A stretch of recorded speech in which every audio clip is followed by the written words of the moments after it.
Hey everyone, welcome back. I feel like talking on camera about records, and here I am.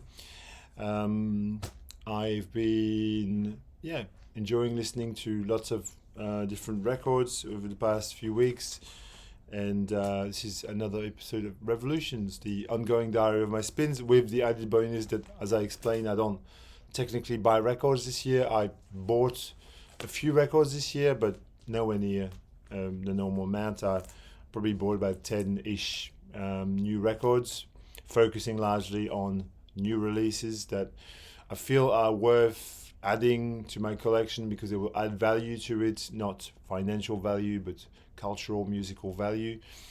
There's stuff that comes out that I feel like I have to have it because it's cool, and it fits my mood. But there were times where I'd buy 10 records a week or 10 records a month at the very least. So 10 records in 6 months is for me an achievement, and nothing to sneer at.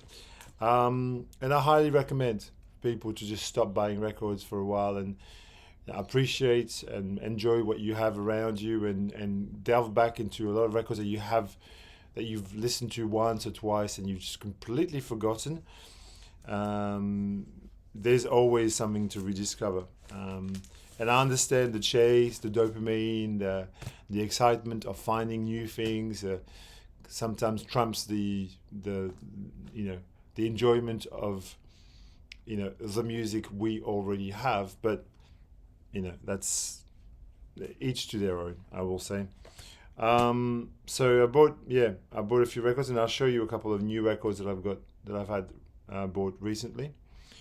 But most of them are rediscoveries, obviously, such as those two wonderful Chopin pieces. I would highly recommend that people delve into classical music because it's abundant. It's cheap. It's this one still has a price sticker on it. It's to be found in almost every thrift store, and nobody wants it. Chopin, beautiful, atmospheric, spectral, moody, mood affecting kind of music. It's autumn at the moment, and just goes really well with the serenity and the atmosphere we have at the moment. The colors, the reds and the oranges, and it's very, very uplifting kind of music. Chopin, solo piano by Thomas Vasari. It's just beautifully, very elegant playing.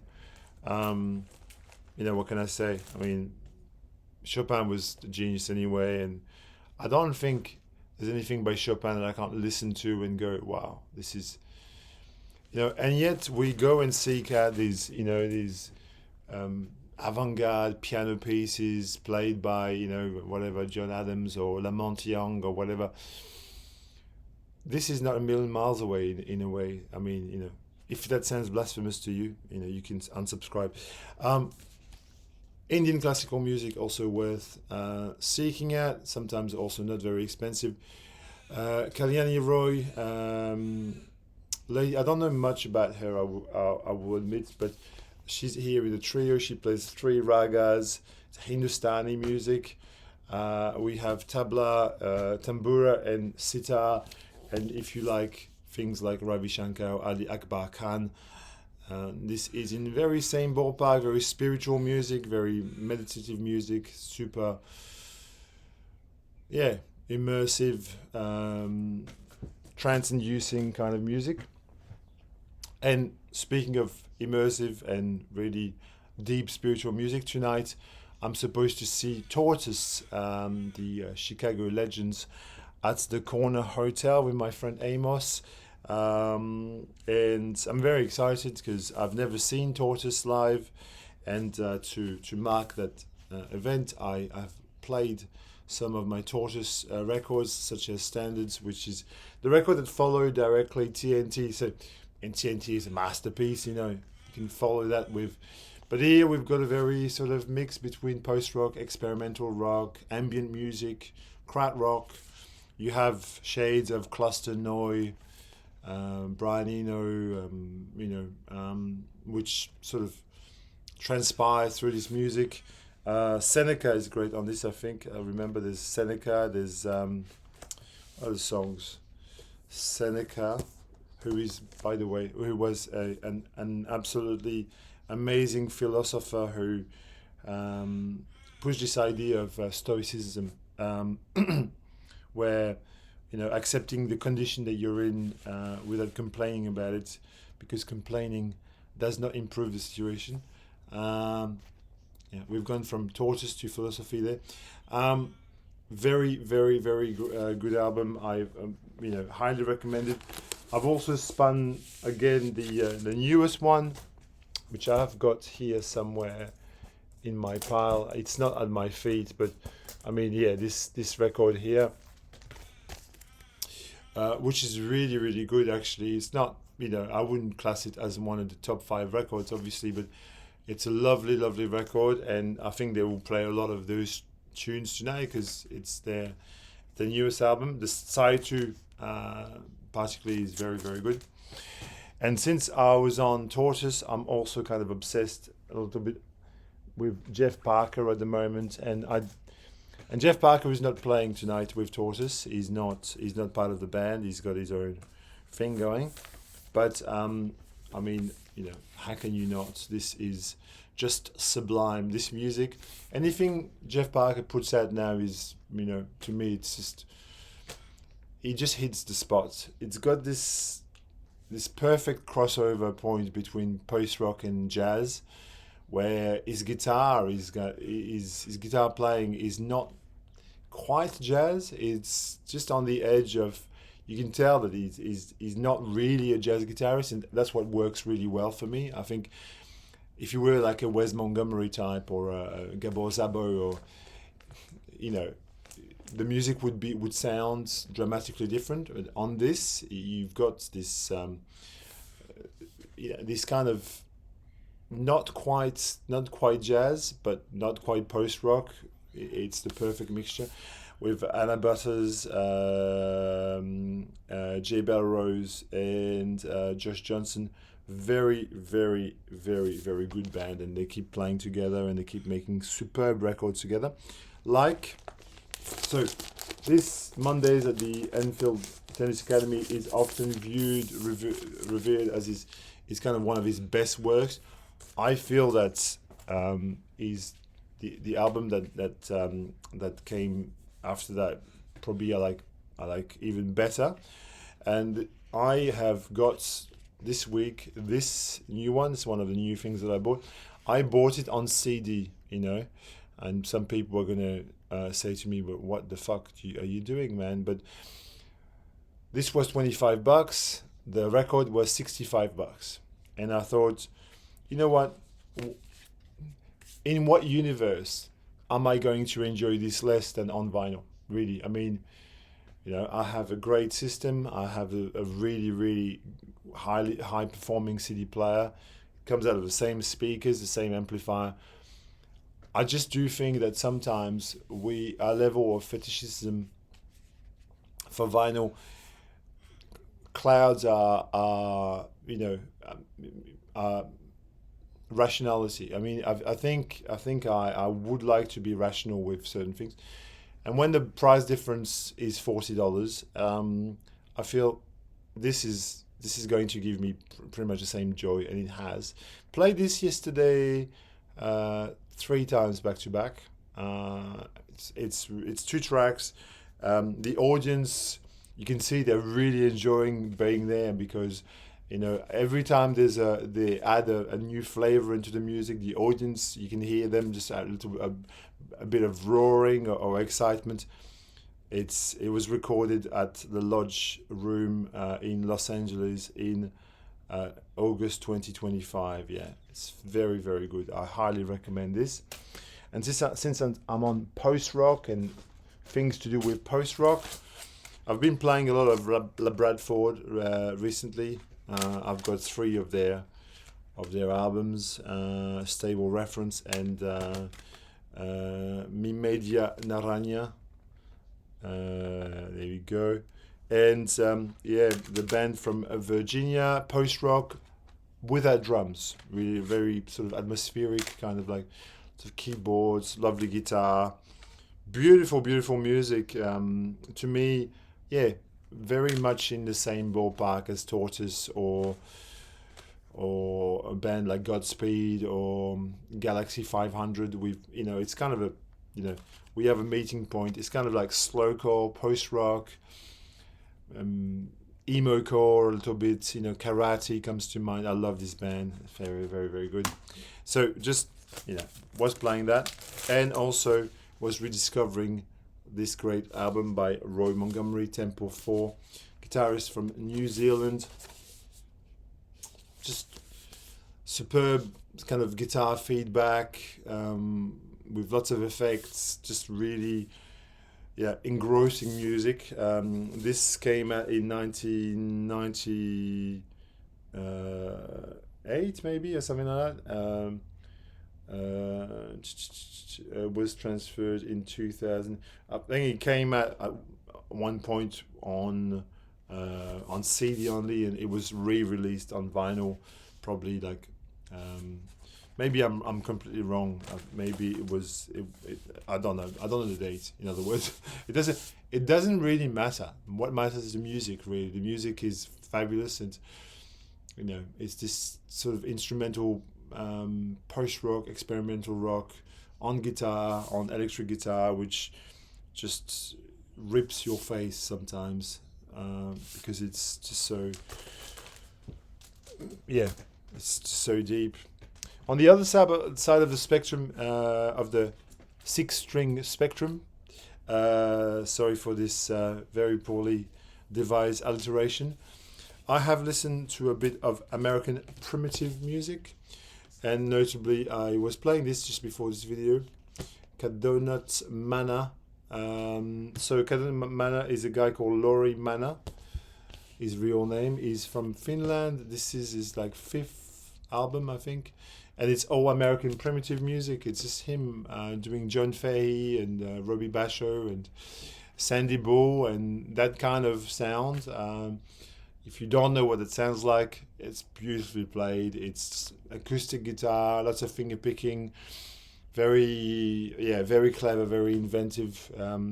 American primitive is that kind of like melding of bluegrass, blues, folk,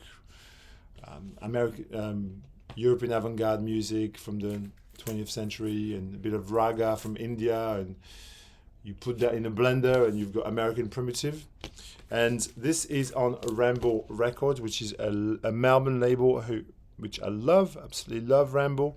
And on the same label, the same Ramble label, I was playing or rediscovering this wonderful American primitive record by Son of Boozy, who is a Swiss this time. So we've got Finnish American primitive here, and we've got Swiss at the same time, which is pretty cool, to think that artists from far and wide embrace that sort of John Fahey, Robbie Basho, what kind of way of playing the guitar. Here he plays also on a lap steel as well. It's beautiful music. It's just acoustic guitar. It just creates like a mood that is the in-between point between sullen and joyful. And whilst I'm talking about American primitive, I was also rediscovering this Richard Bishop from the Sun City Girls. Now he does really amazing American primitive records. Speaking of which, this one here from last year, which I've never really spoken about, maybe is very good too. I haven't revisited this recently, but I would highly recommend this Hillbilly Ragas. This is from 2025 on Drag City. There he is, but just I wanted to mention it. But I played this one, which is again that kind of very much Indian infused acoustic guitar, polytheistic fragments from 2007 on Drag City as well. There you go. I talk too much. I need to move on. I have a whole bunch of experimental music with me, and then I've got some jazz finish off with. So I'll go with the sort of experimental tunes that I've got there. I dropped a CD. There we go. Last night I was enjoying some Rafael Toral. So this is Traveling Lights. It's his album from 2025, I think, in which he just sort of tears apart some classics like My Funny Valentine, God Bless the Child. Like these are just, known tunes. They're not recognizable as such. They're just pulled apart, and it's kind of a follow-up to what I think is his best record, which is the one with the bird on it. Title escapes me, but I've got it on vinyl too, which I think is a wonderful, it's kind of ambient sounds and like bird sounds that are modified and twisted to as if it was another instrument. It's just so inventive. Rafael Toral is an ambient artist from Portugal, and I love a lot of his stuff. So, for example, this is his debut album, also on Drag City, Sand Mind, Sand Body. This is very much a classic ambient record with very sort of drony, distorted, looped kind of parts, with special thanks to Jim O'Rourke, who I think contributed to the album. Recorded in Portugal, so Rafael Toral, very highly recommended. Experimental ambient music from Portugal. I think a lot of people are aware of Rafael Toral. I love the guy. Okay, continuing with some ambient music. Just continue with this. This is a masterpiece. Oh my God, this is such a beautiful record. Nachthorn for MIDI control organ. Exactly what it says on the box. This is Maxime Denuc. He's a Belgian experimental artist. He plays the organ, and on this organ it's plugged into a MIDI controller, so you get all these really amazing textural sounds that are added to the music. It's played at a church in Düsseldorf, and this was sent to me by my friend Christoph, who used to make videos in the old days, VC, and he sent that to me years ago as a present, and it's from 2022. So yeah, he sent it to me around that time. It's just a wonderful album, Maxime Denuc. I would highly, if you like solo organ which has got like a kind of textural, slightly distorted kind of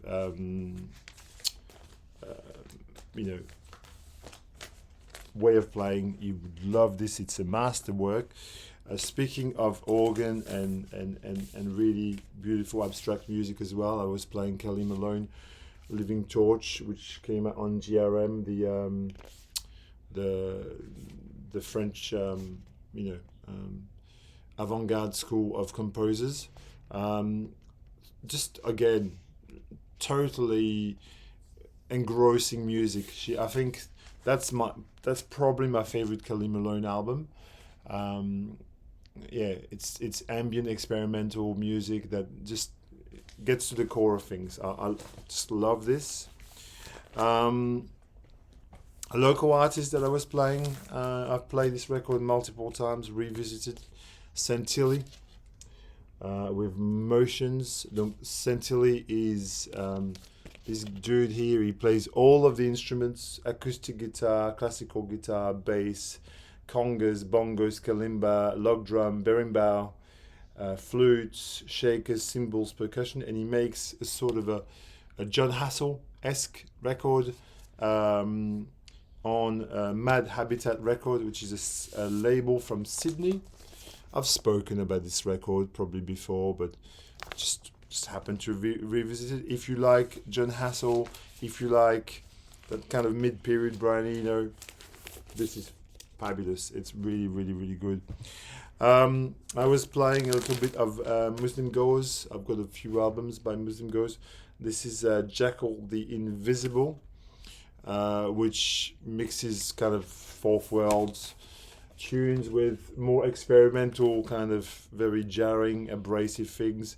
On some tracks, it gets really, it does really get really abrasive on this, but Muslim Goes, obviously, the dude whose name escapes me right now, died many, many, many years ago, but made a shit ton of records, and it's very hard to distinguish what Muslim Goes is good and not good, because there's so many of them. But I love this record. It's very, very, very, very nicely made. It's a limited edition of 700. It's funny. The name of the main guy escapes me totally right now. But look, I'm presenting a lot of records. Information comes in and out and drifts in and out. It might come back to me in a second. Okay, continuing with, since we're into kind of abstract experimental music, this record here is fantastic as well. Hilary Woods with Birthmarks. That's on Sacred Bones. It's kind of this sort of pagan folk, which just veers onto very experimental, I don't know, I hear things like Julia Holter. Again, I always mention Julia Holter because I love Julia Holter. But if she was fronting Comus, there we go. There we go. This is a wonderful record, 2020, and I've got this version with the sealed kind of thing at the top there. So that's why I was showing you the cover. The real cover, but it comes like this. Yeah. Okay. A no-brainer for everyone. Arthur Russell. I was rediscovering World of Echo because I love this record, especially things like Place I Know, or that version of Tower of Meaning, Rabbits Here. Very, very good. So Arthur Russell. Key figure on the New York underground, cellist, composer of many styles of music between folk, country, mutant disco, abstract experimental. I mean, the man could do he could touch anything and it would work. Now, last video I was waxing lyrical about Carla Dal Forno. This is a new album, Confession. I love Carla Dal Forno. She's a local. She lives in Castlemaine, which is a city, of a town not very far from Melbourne, and she makes a sort of music which is the crossover point between ambient pop and minimal wave. We'll say it's totally what it is. It's got this just really beautiful processed vocals, and she's a really great composer. She does write some beautiful songs, very melodic. There's 4 instrumental songs there, and there's a cover of Alone With You by the Sunny Boys, which is, it's very daring. On one of her previous albums, she covered The Garden of Earthly Delights by United States of America, and here we go into a kind of a Australian post-punk kind of direction. But fantastic record, Confession, just come out last month, or a few weeks ago, 2026. Carla Dal Forno, if you ever happen to see this video, probably not, I love your work. Here is an album that I just love from time to time, Hildegard Knef. She was a German actor, in the 60s, 70s. Very well-known figure in Germany, and then in West Germany, obviously. And she made a few records, and this record is incredible. It's I've seen it described as Lee Hazelwood and Serge Gainsbourg and Nico kind of having a kind of a jam together, which is not too far off. It's got elements of like baroque Lee Hazelwood, this kind of that Velvet Morning kind of feel. Her vocals are very reminiscent in ways to those of Nico, very sort of almost this kind of vitriolic tone in when she sings. It helps to understand the language, which I do, and her songs are quite witty. They're quite melancholic as well. They're quite anchored in this sort of a lost past. There's nostalgia in her words, but yeah, it's beautiful. It's German baroque pop from the early 70s. We'll call it that. Okay, next. I was rediscovering Creatures by Boomerang by the Creatures. The Creatures is the band formed and led by Susie Sue from Susie and the Banshees and Budgie, the drummer, and they made a few records.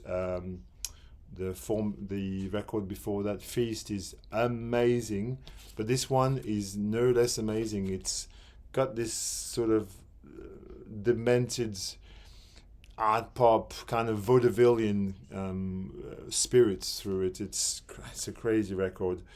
It came out in 1989, and it looks very 90s. Like if you look at the visual code there, it looks like a 90s album. Sort of, 1989. It's practically the 90s. Standing There, Manchild, fantastic song. Fury Eyes, Undone is fantastic too. Just really, really great album of experimental pop, art pop, with, as I said, a sense of vaudevillian fun. Band from Australia that I love, Essendon Airport, playing MOR. So this is basically an album that they brought out last year on the local label, and where they re-recorded 6 or 7 of I don't know how many exactly, 7, 1, 2, 3. 7 songs from their back catalogue. How Low Can You Go? What's on this? There's Flower Pot. There's 7 and Air Wing. So these songs from their EPs, and they re-record them with their band. I saw Essendon Airport a couple of years ago play live, and that's basically the band that they played live with. And it's fantastic because it doesn't sound that much different from the originals, but here we've got a nice, lovely screen printed package, which is a cool artifact of this band, who has existed since the late 70s and still making music today. And here is a very interesting curio from Australia from 1988. This woman's called Helen Ripley Marshall from Sydney. Not much is known about her, but here we've got basically a sort of a Tangerine Dream-esque record, very, very much in sort of Berlin school, but made in Australia. I'll encourage you to listen to this on Bandcamp and have a little listen. But it's a Kosmische Musik, very, very, very cosmic, very sort of, Popol Vuh, Tangerine Dream, in that kind of ballpark. I saw a video with somebody referencing Centipede, September Energy, that made me want to play it.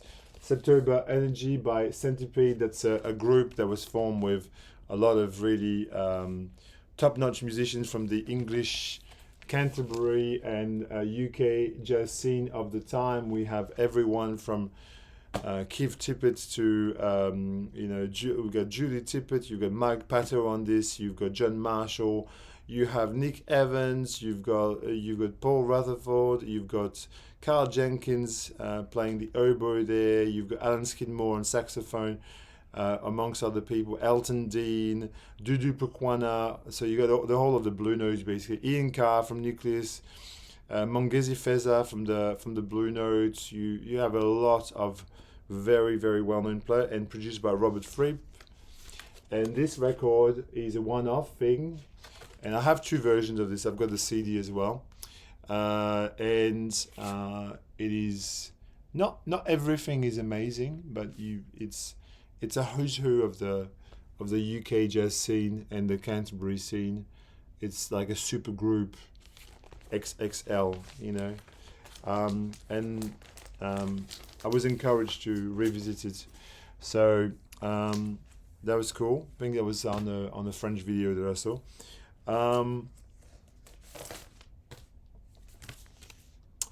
Very, very, very, very good record. Arrival by the Fire Orchestra. Maybe my favorite Fire Orchestra record. Just love this, like the whole thing. I love the vocals on this, the female vocals on this. I love the cello on this. This is perfect for me.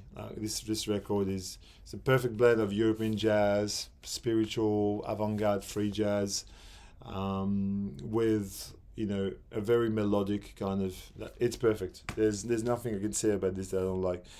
2019 on Rune Gramophone, with obviously the amazing Mats Gustafsson, Fire Orchestra, and Johan Bertling and Mats Gustafsson, genius. I need to spend some time with the triple LP that they put out a couple of years ago, which I haven't really delved into. And then I'll finish with three jazz classics that I've revisited. Monastic Trio by Alice Coltrane. Beautiful record as well. One that I don't really hear often. We have, who's playing on this? Jimmy Garrison and Ben Riley and Pharoah Sanders. Yeah. And on the other side, you've got Alice Coltrane, Jimmy Garrison, and Rashid Ali. So yeah, on either side they've got a different trio there.